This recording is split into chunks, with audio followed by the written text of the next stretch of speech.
3427A, having received a constitutional majority, has declared to be passed.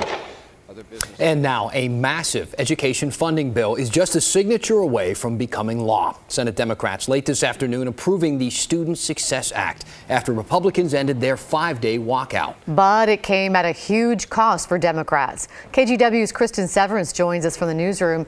And Kristen, at least one of the most hotly debated bills this legislative session in Oregon is now dead. Yeah, Laurel and Dan, I think it surprised a lot of people. So Democrats agreed to drop the vaccine exemption bill, and a gun control bill is also reportedly out too. That agreement led to today's vote on the Student Success Act. So it passed 18-11 without any support from Republicans. The bill would raise $2 billion for education over 2 years through a tax on some businesses. Senate Republicans left Salem to present the Senate to prevent the Senate from voting on it last week. They argued that lawmakers should first reform PERS.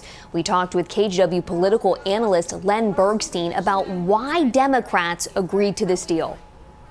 They've got this super majority, and yet they haven't been able to just railroad everything through. They've got a big, I think they'll be able to talk to their constituencies and and generally Oregonians and say, look, we finally put education on firm financial footing. That'll be the thing they'll say over and over again. And we dealt with the beginning of the PERS solution. But other than that, there's going to be a lot of explaining to do for everybody because nobody looked particularly great these last 10 days.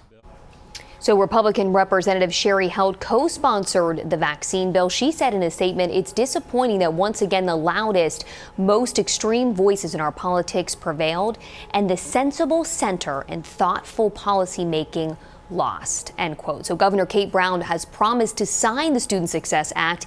KGW's Mike Benner is in Salem right now. We're going to have reaction from lawmakers tonight on the news at 10 and 11. Dan. All right, Kristen, thank you for the update on that.